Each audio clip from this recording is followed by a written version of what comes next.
Hello, नमस्कार प्यारे बच्चों।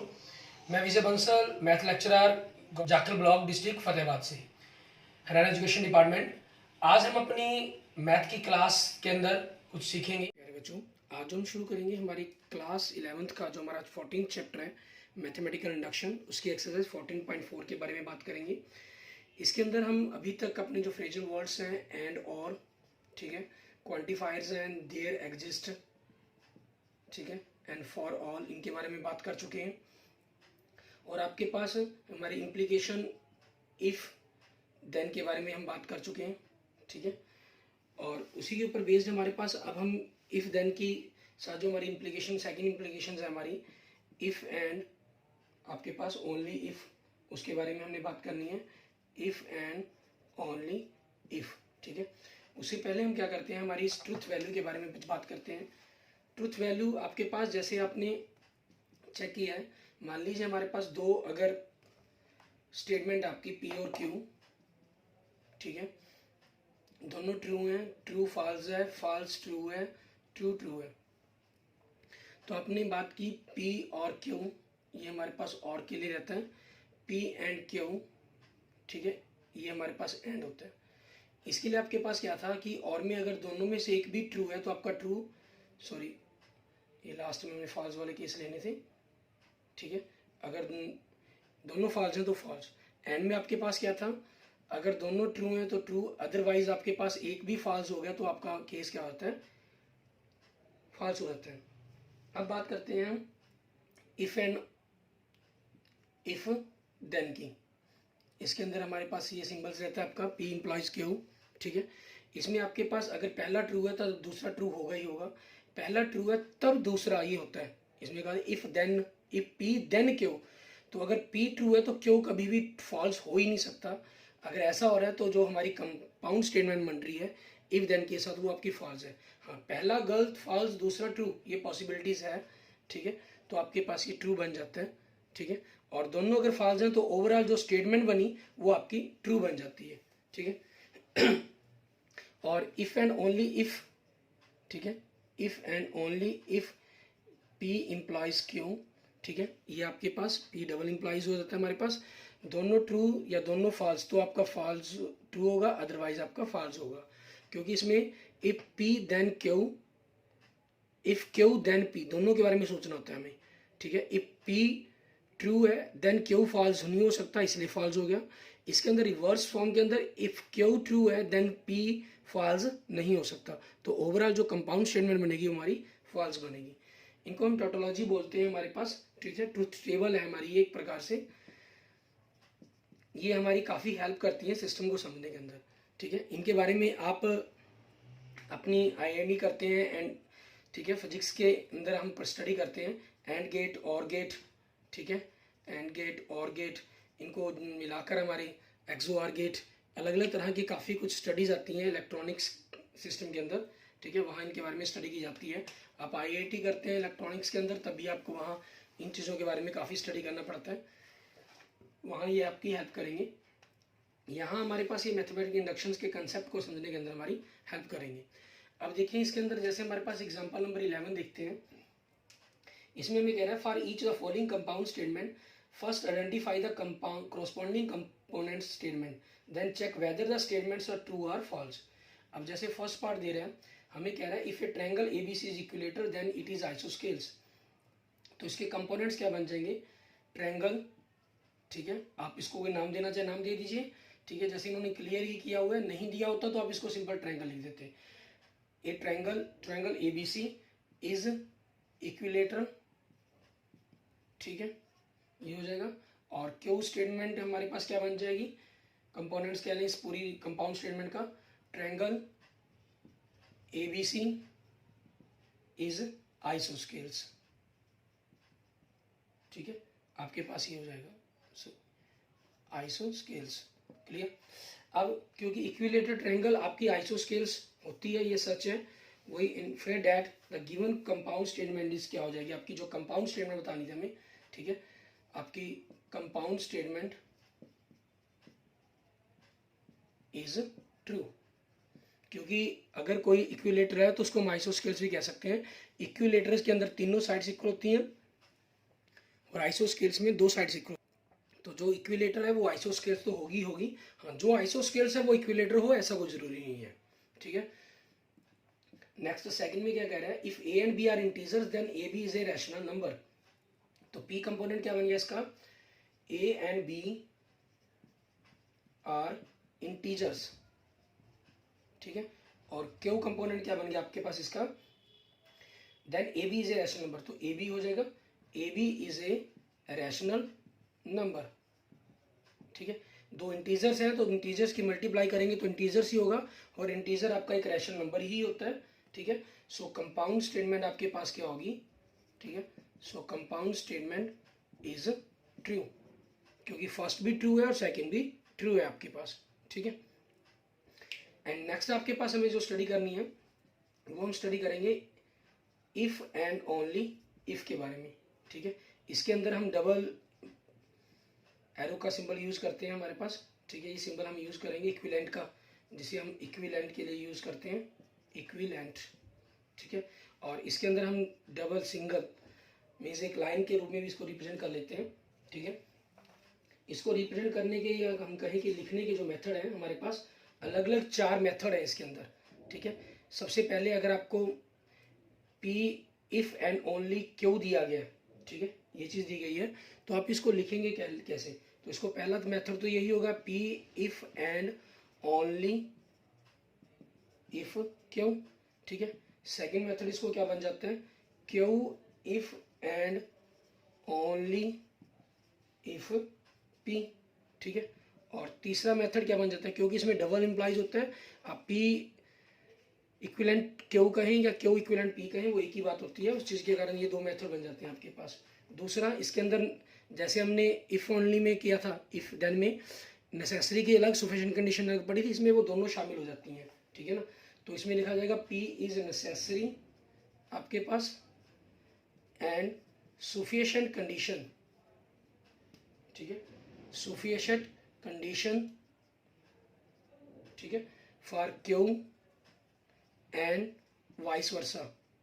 ये मीनिंग आपके लिए समझना बड़ा ही इंपॉर्टेंट है, क्योंकि आपके बहुत से क्वेश्चन ऐसे मिलेंगे जहां आपको सफिशिएंट एंड नेसेसरी कंडीशंस के बारे में जब बात की गई होगी, इसका मतलब आपको पहले पी को लेकर हुए क्यू प्रूफ करना होता है, फिर क्यू को लेकर पी प्रूफ करना होता है। ये दोनों कंसेप्ट आपको यूज करने होते हैं, इसके अंदर प्रूफ करने होते हैं हमें।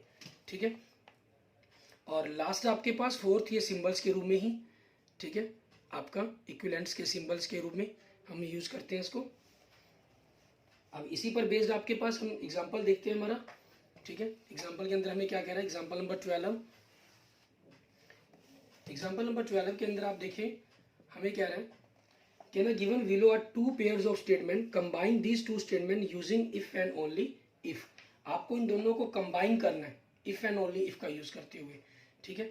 आपका फर्स्ट पार्ट देखिए, इसमें कह रहा है पी दे रहा है, if a rectangle is a square then it is 4 sides are equal. पहले आपके पास इफ पी देन क्यू कह रहा है। ठीक है। इस प्रकार से लिखा गया मान लो।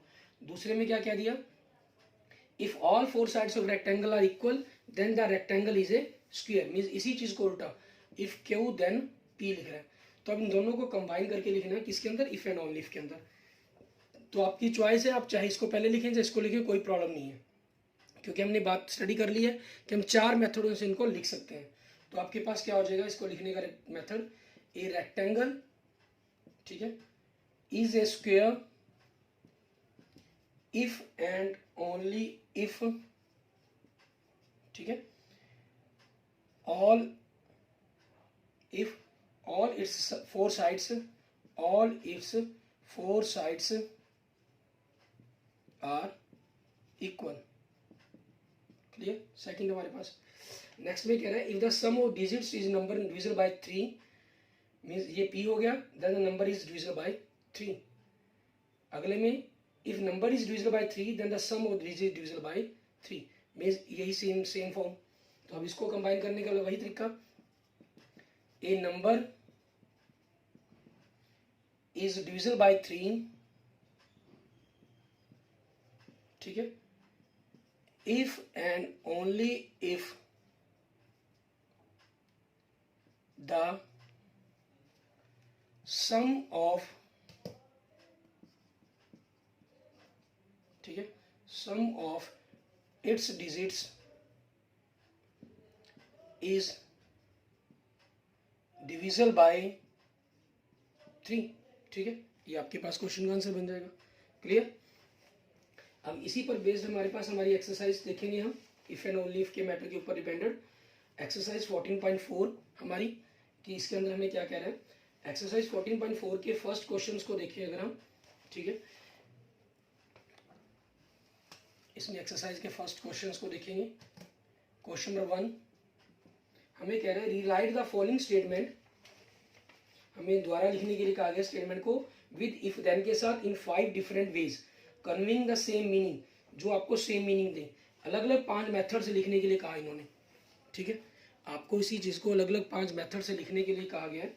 ठीक है, तो हम किस किस तरीके से इसको लिख सकते हैं, जैसे हमने पीछे बात की थी वही हमारे पास रहेगा। आपको दिया गया if a natural number is odd then its square is also odd, तो इसको हम किस प्रकार से लिख सकते हैं। ठीक है, आपके पास first method, a natural number, ठीक है, इज ओड इंप्लाइज दैट, शब्द का इंप्लाइज शब्द का प्रयोग किया गया था, implies that its square is odd. ठीक है, एंड सेकेंड आपको क्या कह रहे हैं, लिखेंगे हम इसको, ये इंप्लाइज के साथ और दूसरा ऑनली इफ के साथ लिख लेते हैं। ए नेचुरल नंबर, ठीक है, इज ओड ओनली इफ, ठीक है, its square is odd. Clear. And third लिख लेते हैं आपके पास, हम नेसेसरी शब्द के साथ लिख सकते हैं। For a natural number means meaning आपका यही दे, फॉर ए नेचुरल, एक नेचुरल नंबर के लिए टू बी ऑड, ठीक है, अगर वो ऑड हो, इट इज नेसेसरी। ठीक है, तो आपके पास ये नेसेसरी कंडीशन बन जाती है, इट इज नेसेसरी डैट, कि जो इसका स्क्वायर है, ठीक है, इट्स स्क्वायर इज ओड, तो इसका जो स्क्वायर है वो ओड होगा।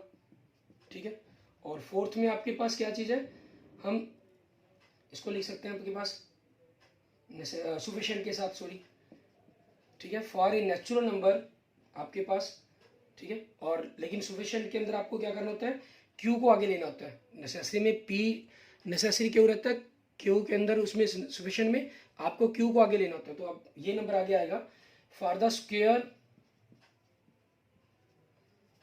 ऑफ ए नेचुरल नंबर,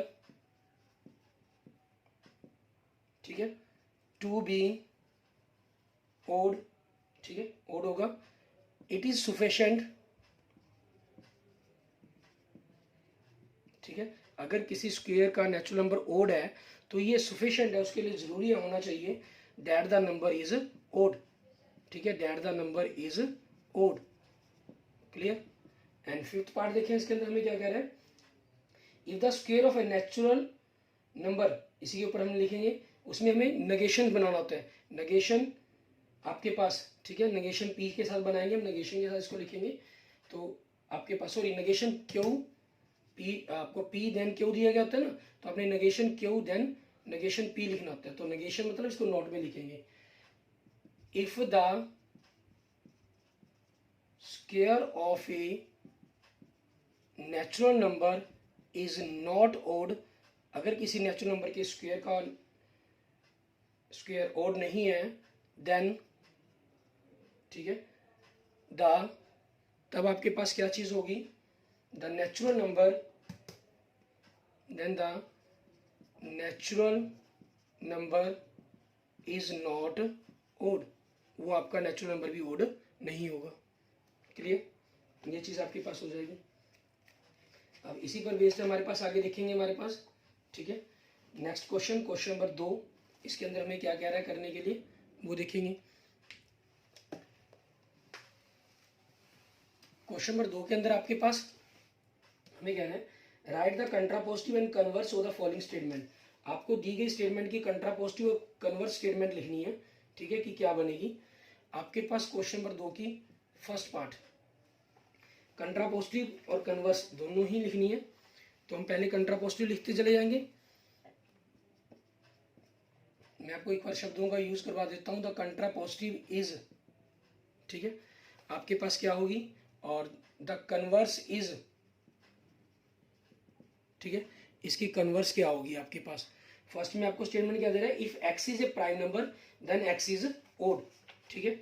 अब आपको ध्यान होगा, अगर कंट्रापोजिटिव में आप क्या करते थे, कंट्रापोजिटिव के अंदर आपके पास आपको अगर इफ पी देन क्यू दिया गया है, ठीक है, तो कंट्रापोजिटिव में आपने क्या किया, उसको if negation P then negation, sorry negation P then negation Q किया आपने, तो कंट्रापोजिटिव आपके पास क्या बन जाएगी, आपको स्टेटमेंट दे रहा है if x is a prime number then x is odd, तो ओड वाली बात पहले आ गई जी।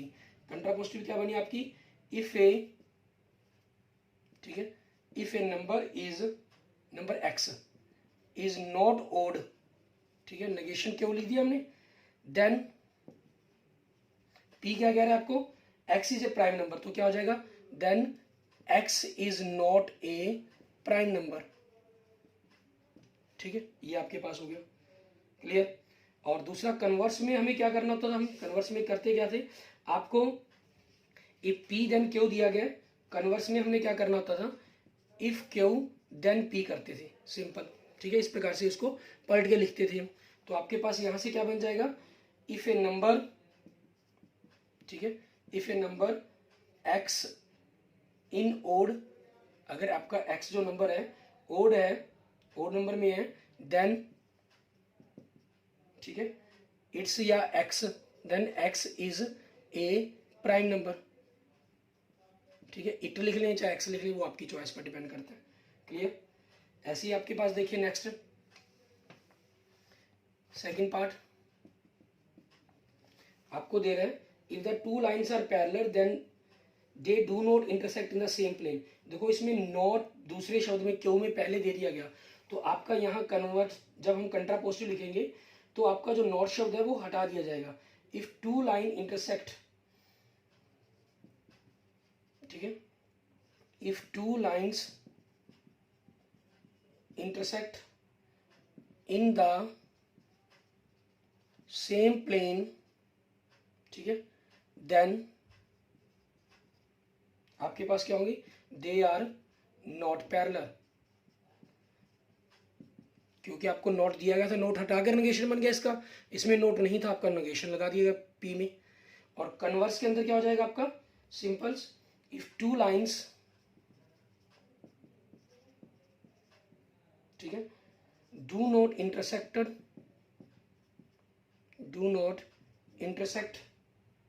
ठीक है, in the same plane, do not intersect in the same plane then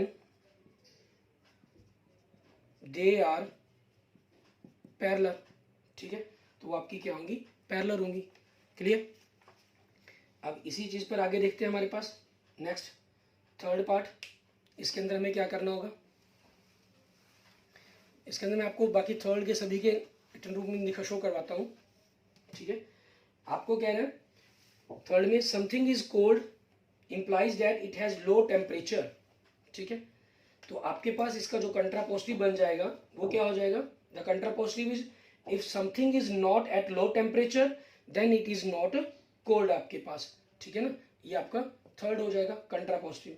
and इसी का कन्वर्स क्या हो जाएगा, क्यू आगे आ जाएगा, पी पीछे, if something is at low temperature then it is cold, आपके पास ये हो जाएगा, क्लियर। और अगर हम इसके फोर्थ की बात करें, ठीक है, फोर्थ में देखिए आपके पास क्या कह रहा है, इफ यू, आपको गिवन है, you can not comprehend geometry if you do not know how to reason deductively, then आपके पास इसका क्या बन जाएगा, contrapositive, means negation Q then negation p, तो आपके पास if you know how to reason deductively then you can comprehend geometry, ठीक है, ये आपके पास इसका बंधन है, क्योंकि इन्होंने नोट दिए हुए थे दोनों में आपको, तो इसलिए हमने क्या कर दिया, यहाँ नोट हटा दिया, ये ख्याल रखेंगे हम इस बात के अंदर, ठीक है ना, इस चीज़ का इसके अंदर बात का ध्यान रखना है, क्योंकि नोट गिवन थे तो उस चीज़ के कारण हमने इसके अंदर ऐसा किया, ठीक है। हमने ये नहीं सोचना कि इसमें हमने नोट लगाना था, क्योंकि नोट गिवन था ऑलरेडी, हमने इसलिए हटा दिया, ठीक है। तो इसका कन्वर्स क्या बन जाएगा अब हमारे पास, ठीक है, नेगेशन क्यू, सॉरी नेगेशन नहीं, इफ क्यू देन पील करना है हमें, तो जो पीछे लिखा गया, ठीक है, आपके पास हमारे पास वो चीज़ हो जाएगी, क्या चीज़ आपके पास, इसमें आ जाएगा आपका if you do not know how to reason deductively, ठीक है, then you can not comprehend geometry, ठीक है, ये आपके पास हो जाएगा। एंड फिफ्थ पार्ट के अंदर आप देखेंगे, इसके अंदर में क्या कह रहा है, आपको गिवन है X is an even number implies that X is divisible by 4। तो आपका कंट्रापोजिटिव में क्या हो जाएगा, negation Q then negation P आपके पास। तो पिछला सेंटेंस आगे, अगला सेंटेंस पीछे, ठीक है, और नोट के साथ आपके पास लिखना है आपको। तो कंट्रापोजिटिव में आपके पास हो जाएगा if x is not divisible by 4 then आपके पास x is not an even number. और इसके कन्वर्स में आपके पास क्या हो जाएगा, आपको लिखेंगे इफ क्यू देन पी लिखेंगे हम, ठीक है। मीन्स आपके पास if x is divisible by 4 then x is an even number. Clear? इस तरीके से आपके पास आपके क्वेश्चंस के ये आंसर बन जाएंगे, ठीक है। उसके बाद देखते हैं हमारे पास नेक्स्ट आपका क्वेश्चन नंबर 3। इसके अंदर में क्या कह रहे हैं, क्वेश्चन नंबर 3 के फर्स्ट पार्ट में देखें, आपको कह रहा है write each the following statement in the form if then. आपको इफ देन की फॉर्म के अंदर लिखना है इनको सभी को। आपको दे रहे हैं you get a job implies that, implies के साथ दी गई है आपको। तो इम्प्लाइज में क्या होता है, आपको पी इम्प्लाइज क्यू, आप ऐसे करते हैं, तो मीन्स पी ये है क्यू ये है आपके पास। तो इसका इफ देन से क्या बनेगा, if you get a job then, ठीक है, पिछला सेंटेंस आ जाएगा आपके पास, क्या कह रहा है, यूर क्रेडेंशियल आर गुड्स, ठीक है, your credentials are good. Second देखें, आपको क्या गिवन कर रहा है ये, the banana trees will bloom if it stays warm for a month, ठीक है। आपको ऑन लीफ की तरह काम कर रहा है। ऑन लीफ में भी आपको इसी प्रकार से होता है, पी ऑन लीफ क्यों होता है। तो आपके पास ये क्या बन जाएगा, इफ द बनाना ट्रीज, ठीक है, banana trees, if the banana trees stay warm, clear, for a month then it will bloom. And third देखेंगे, थर्ड में आपको क्या दे रहे हैं, a quadrilateral is a parallelogram if its diagonals bisect each other, ठीक है। आपके पास वही चीज इसमें शामिल कर रहे हैं, ठीक है, ए quadrilateral is parallelogram if it's diagonal bisect each other. तो आपके पास अगर एक पैरेललोग्राम है तो उसके जो डायगोनल्स हैं वो एक दूसरे से बाइसेक्ट करेंगे, ठीक है। तो हम दोनों को जिस मर्जी फॉर्म के अंदर लिख सकते, दोनों में ही ट्रू की कंडीशंस है आपकी, ठीक है। तो आपके पास आप चाहे if you diagonals of a quadrilateral bisect each other then it's a parallelogram लिख सकते हैं, या से if a quadrilateral is a parallelogram then its diagonals of bisect to each other, ये लिख सकते हैं। वो आपकी चॉइस पर डिपेंड करता है। हम जैसे इसको अगर पॉजिट करके लिखना चाहें, क्योंकि इफ पीछे मेंशन है, ठीक है, ऑन लीफ के साथ आपके पास if diagonals of a quadrilateral, क्योंकि ऊपरला मैंने आगे पी क्यू वैसे ही लिखा, इसमें मैं क्यू को आपके अकॉर्डिंग क्यू को पीछे आगे लेकर आ रहा हूं। If diagonals of a quadrilateral, ठीक है, bisect each other then it is a parallelogram, clear. And fourth में देखेंगे आपके पास, इसमें कह रहे हैं to get an A plus in the class it is necessary that, necessary की बात कर दी गई है, then you do all the exercise of the book, ठीक है। नेसेसरी में क्या होता है, पी नेसेसरी क्यों रहता है आपके पास, ठीक है, मीन जो आगे लिखा गया वो पी रहेगा आपका। तो इसमें if you get A plus in the class then you do all the exercises in the book, ठीक है। ये आपके पास आपके क्वेश्चन का आंसर बन जाएगा, क्लियर।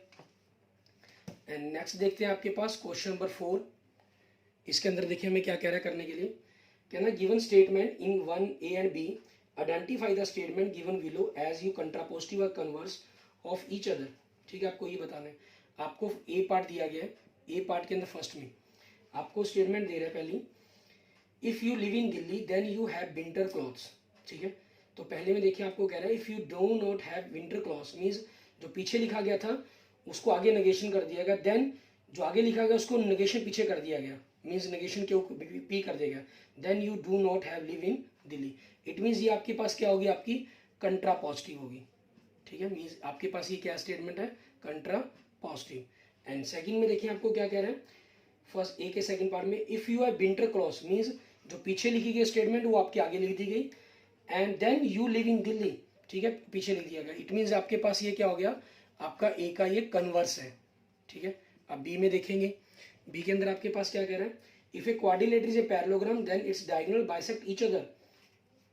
तो आप क्या लिख रहे हैं, if the diagonals of a quadrilateral do not bisect each other, means पीछे लिखी गई स्टेटमेंट को आगे लिख दिया गया नोट के साथ, ठीक है, और आगे लिखी गई स्टेटमेंट को then the quadrilateral is not parallelogram, आगे लिखी गई स्टेटमेंट को पीछे लिख दिया गया नोट के साथ। इट मीन्स ये क्या होगी, आपकी कंट्रा पॉजिटिव होगी, ठीक है। ये आपकी क्या चीज़ है, कंट्रा पॉजिटिव स्टेटमेंट है, क्लियर। एंड सेकंड देखेंगे, if the diagonals of the quadrilateral bisect each other then it is a parallelogram, mean जो पीछे लिखी गई स्टेटमेंट वो आगे आ गई, जो आगे लिखी गई वो पीछे चली गई, ठीक है, सिंपली। इट मीन्स आपके पास ये क्या होगी, आपकी कन्वर्स होगी, क्लियर, ठीक है। अब हमारे पास हमारा ये जो एक्सरसाइज 14.4 है ये कंप्लीट हो जाती है, ठीक है। इसके बाद जो हमने अपने नेक्स्ट लेक्चर्स के अंदर में स्टडी करेंगे वो इन स्टेटमेंट्स के वैलिडिटी के बारे में बात करेंगे, ठीक है ना, कि कोई भी स्टेटमेंट आपकी वैलिड है या नहीं है, उसकी वैलिडिंग स्टेटमेंट के बारे में बात करेंगे, मीन्स उसकी ट्रुथ वैल्यू को चेक करने की हम बात करेंगे, जिनके बारे में हम ऑलरेडी अपनी ट्रुथ टेबल के अंदर पी और क्यू, पी एंड क्यू, ठीक है, P implies Q, P double implies Q, ठीक है, इन सभी के अंदर ऑलरेडी हम बात कर चुके हैं। तो लेकिन इन क्वेश्चंस को सॉल्व कैसे किया जाता है, ठीक है, क्योंकि हमारे सिलेबस के अंदर इनकी ट्रुथ टेबल का यूज़ तो है नहीं, ठीक है, सिर्फ ट्रू और फॉल्स, आपकी सिंपल पी और क्यू को आपने ट्रू फॉल्स बताना, ठीक है, ये चीज़ें हैं स्टेटमेंट के अकॉर्डिंग हमारे पास। और एक आपकी जो भी आपने कनेक्टिंग वर्ड्स के साथ क्यू को कनेक्ट किया, वो जो स्टेटमेंट कंपाउंड स्टेटमेंट बनी वो ट्रू या फॉल्स है वो आपको चेक करनी है, ठीक है, और वो भी मेनली आपके पास ओवरऑल ट्रू फॉल्स के ऊपर ही चलती है हमारे पास, ठीक है। उन सभी को हम देखेंगे कि किस प्रकार से अपने चेक करना होता है, क्योंकि एंड और में तो कोई प्रॉब्लम नहीं है, लेकिन मेन बात कंडीशंस यहाँ आती हैं आपके पास इफ देन के अंदर। तो यहाँ आपके पास सॉल्व करने के कई मेथड प्रोड्यूस होते हैं, डायरेक्ट मेथड, ठीक है, हमारे पास इसके अंदर जो हम बात करते हैं जिसके अंदर डायरेक्ट मेथड आपका, ठीक है, 4 मेथड इसके अंदर स्टडी होते हैं। दूसरा आपके पास कंट्रापोजिटिव मेथड, ठीक है, ये आता है आपका।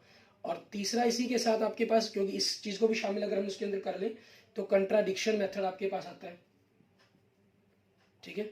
और फोर्थ आपके पास काउंटर एग्जाम्पल, मीन्स एग्जाम्पल की हेल्प से आपने किसी चीज़ को गलत साबित करना। एग्जाम्पल की हेल्प से हम किसी चीज़ को सही साबित नहीं करते, एग्जाम्पल की हेल्प से गलत साबित कर सकते हैं हम उसको कि ये चीज़ गलत है आपकी। कंट्राडिक्शन के बारे में आपने क्लास 10th में ही पढ़ा है कि एक्सरसाइज 1.3 के अंदर, ठीक है, कि प्रूफ कीजिए आपके पास √3 एक इरेशनल नंबर होता है, अपरिमेय संख्या होती है, ठीक है, उन चीज़ों के बारे में डायरेक्ट आप इन कंट्रापोजिटिव इन सभी चीज़ों के बारे में हम अपने नेक्स्ट लेक्चर के अंदर स्टडी करेंगे। Okay, thank you friends, thank you students. अगर आपको वीडियो अच्छी लगी तो इसको लाइक करें, अपने दोस्तों मित्रों के साथ इसको जरूर शेयर करें, और किसी भी प्रकार की प्रॉब्लम के लिए आप मुझे मैसेज कर सकते हैं, मुझे कमेंट कर सकते हैं। और अगर आपने अभी तक मेरा यूट्यूब चैनल विजय जाखल बंसल मैथ को नहीं सब्सक्राइब किया है तो मेरे यूट्यूब चैनल विजय जाखल बंसल मैथ को जरूर सब्सक्राइब करें। Okay, thank you.